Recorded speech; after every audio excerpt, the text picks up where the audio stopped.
So welcome to the Better Me Project, 120 days of intentional living. And we are already, on our week 6, no? Day 37. Woo! And 85 days to go before we officially say goodbye to 2024. And I sure hope everybody's really doing great. And yeah, may pa-drama tayo ngayon. Because this is one thing I learned from the boot camp that I attended. Anyway, so what's the topic for today?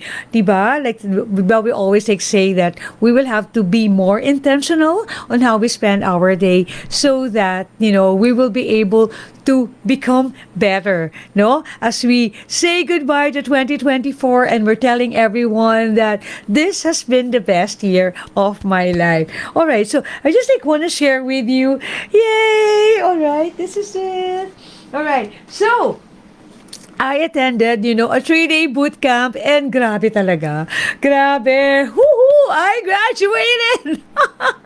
I graduated from this boot camp, which is a content mastery boot camp. And grabe, ang dami talagang learnings, no? Ang daming learnings, no? For that 3-day training. And of course, shout out to House Creatives and of course Real Talk Darbs. Thank you so much, for the opportunity, for us to really be better in what we do and to hone more skills and then really unlearn some of the things that we've been practicing, we've been doing wrong, all right? But then again, you know what? Ang sarap lang ng feeling na nag-level up yung skills mo so that you will be able to serve more people. Ayan! Alright. So, I want to shout out also to some of my friends, from our content, CMB Content Mastery Bootcamp, Batch 7! Woohoo! We made it, classmates! No? We made it. And I'm just really super happy, in the past 3 days. Grabe lang talaga yung investment natin talaga. No. So anyway, so what is the topic for today? Well, 2 things, no? One is namnamin. Alright, bumabalik ulit tayo sa topic na namnamin. It's just really happy, no, that I was able to attend this bootcamp. And of course, for today, I was able to still go to work. I was able to show up. Kahit pagod ka na, nag-show up ka pa rin. That is something that we really need to do, no, to show up. And you have to keep the promise that you said to yourself, no? So yun yung kailangan natin ginagawa. And of course, one more thing, all right? One more thing. This is something that so namnamin mo yung araw mo. And then also, usually kasi, let me know, no, have you attended any training? All right. Kasi if you've attended any training, what is it that you usually do after attending a training? Some of us will really forget, okay, di ba, super high tayo, that umattend tayo ng training, and yung parang feeling mo hoo, I wanna do this, I wanna apply everything that I've learned. And then, when you're outside already, the training area, alright, the boot camp that you attended, there's this tendency that, teka, the following day, nalimutan mo na yung mga lessons, and that is one of the things that, pinapractice ko rin, and I'm super guilty of that one. After mo mag-enjoy ng training, nangyayari, nalilimutan mo na yung mga kailangan mong gawin. So please allow me to share with you 3 things that we need to do after attending a training. Pwede ba yun? Kasi when we practice that, yung learning retention mo mas tumatagal. Alright? And then, of course, you become more intentional. Tama ba?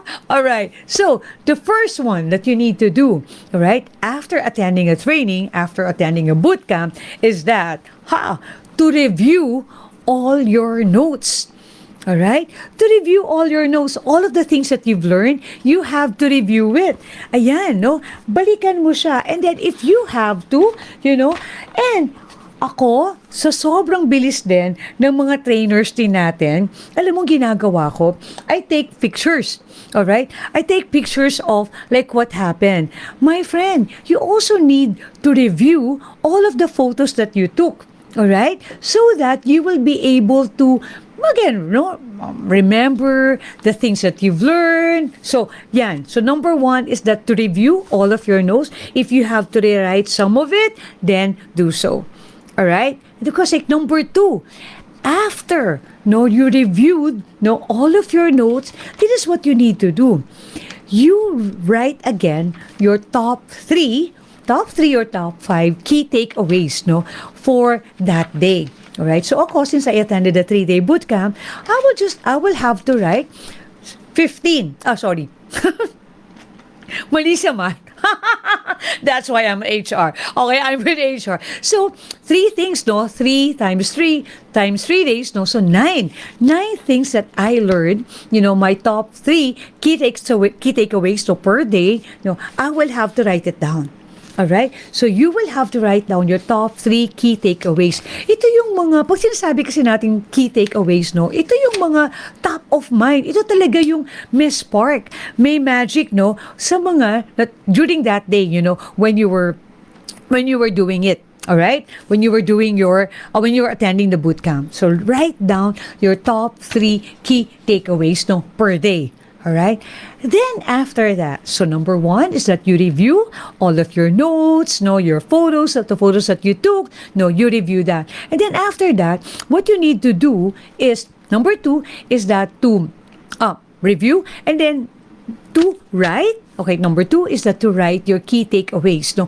Ano ba yung mga may spark? Ano ba yung napawawa ko? Ano ba yung mga aha moment ko? No? During the time that when I attended the training, the webinar, the seminar, the boot camp, you have to write it down.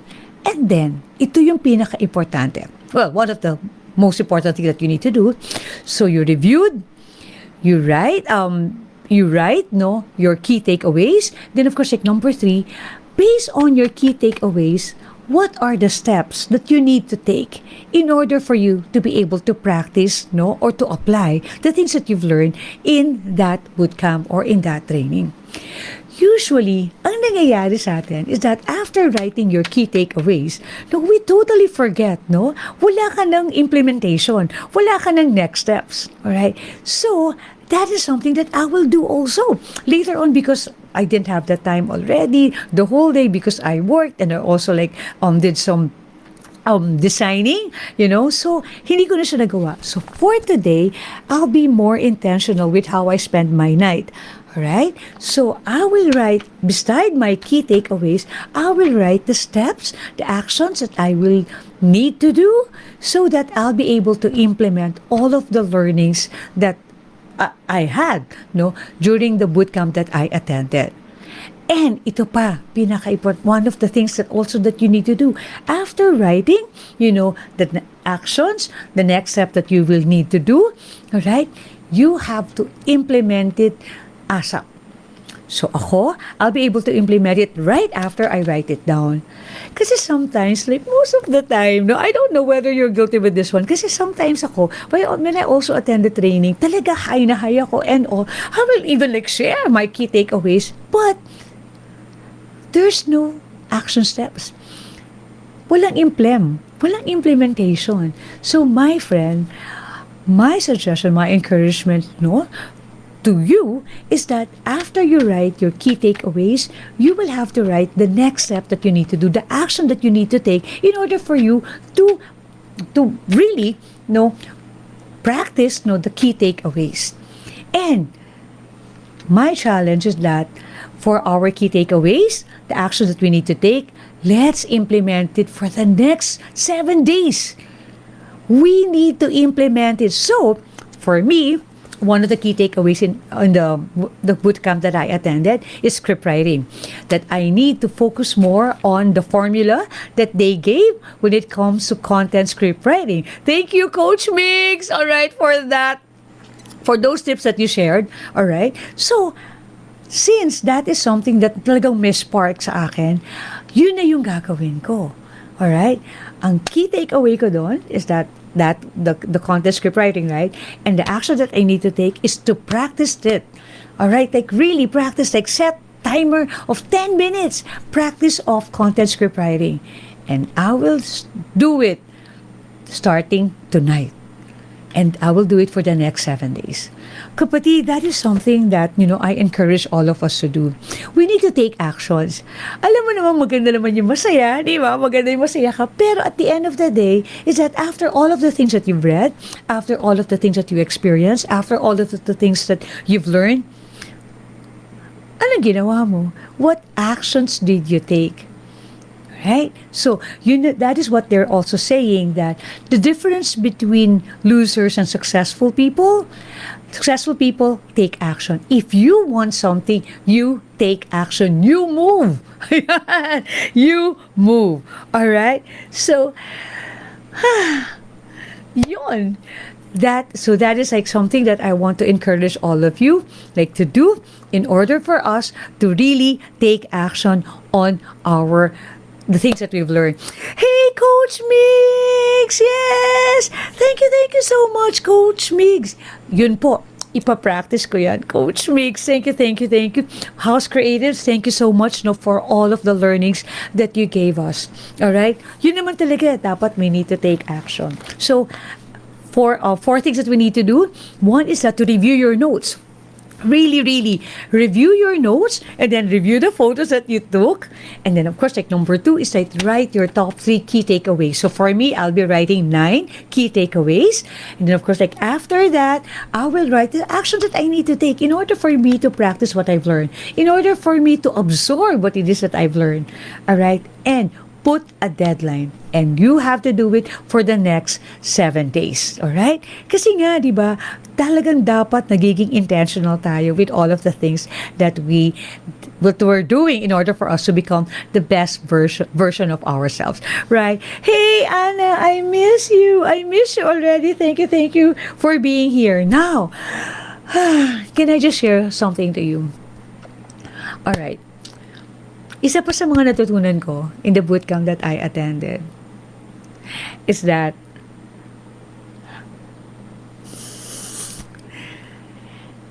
like really embracing who you are. Yan! Grabe, embracing who you are. Just to share with you, if you know me, if I've worked with you, if I've served with you, especially for our Feast family in Feast Bellevue AM. And of course, like my team. And of course, like my participants, all right? Diba? Medyo hyper po ako, right? You know that I'm full of energy and that I really have life, And I'm really passionate with the things that I do. And it just so happened that there was like this activity that, so knowing that I'm that type of person, I am just like really surprised that somebody approached me, and it's during our day 1. She approached me and said that, hey, and then she said her name, and I said hi, and then she said, hey, what is it that you do? Ganyan. Tapos, and I started like talking, and then there's just like one thing that she said that, you know what, I really love your energy. I really love your aura. And that is something that, I was drawn to you because of that aura, that energy that you have. Alam mo ba, the first thing that I said was, oh, you know me. And she started talking already, ganyan. And doon talaga ako na-touch. Kasi, sometimes, my energy, sometimes it's good. Again, you cannot please everyone. There are like a lot of people who like my energy. There are a lot of people who appreciated my energy. And somehow, that brought me to finishing my projects, finishing the things that I have to do, serving well. But then, there are some people who are a little bit taken aback, with the kind of energy and passion that I have. And actually, I had that experience during in July, when we had like a big event in our Feast community. And talaga, merong mga tao talagang who were not able to appreciate you. And I was like a little bit, disturbed. Right? And a little bit affected. Kasi parang, we're all naman, they have the same objective. And somehow, na-misunderstood ka. And up to the point that I even told the person that, alam mo, parang gusto ko maging tulad mo. Na you're just like chill and all. But I know that that wasn't me. But during the last Friday, when someone told me that she was drawn to me because of my aura, my passion, my energy, na-feel ko na yun pala, somehow, I really need to embrace that. I should stop like really pleasing other people because you can never like really please everyone. And that time, we had an activity and I like really, really super embraced her because that really affirmed me of who I am. And dun ko rin na-realize, because I was like asking the Lord, sabi ko, Lord, ano ba? Ganun ba talaga? Will I tone down? Will I lessen the energy? Will I lessen the passion and all? And then, yung gigil mo sa trabaho, yung gigil mo with your advocacy and your purpose, alam mo, God brought her to me. And I love it. And I really, really embrace her. My buddy, Joanne, thank you. And you know that already. Thank you for being an answer to my question to the Lord. Lord, should I tone down my energy? Should I tone down my passion, my giggle to what I do? And you were the answer to me. So what is the lesson here? Is that you have to love who you are. You have to appreciate who you are. You were given the time, the talent, the personality, because you have a purpose to fulfill. And I really, really embrace. Those are like one of the things that reminded me of what I need to do. Like really embracing who you are, all your imperfection, all your perfection, and all your strength. Because at the end of the day, you know what? God made you who you are, and you are the child of God. You are precious in His eyes. Love it. Embrace it. Nag-iisa ka lang, unique ka lang naman. Nag-iisa ka lang talaga, body. Ay, feeling ko hindi ka na dinuplicate talaga ni Lord. Walang cloning. Alright? So you just have to embrace it. So Joanne, my super friend, my buddy from my CMB, from the CM bootcamp that I attended. Thank you so much. And I'm giving you also the love, whoever, undergoing questioning, asking yourself, who am I? Should I lessen this one? Should I tone it down? Should I, whatever it is that you're going through, kapatid, there's a reason why you are who you are.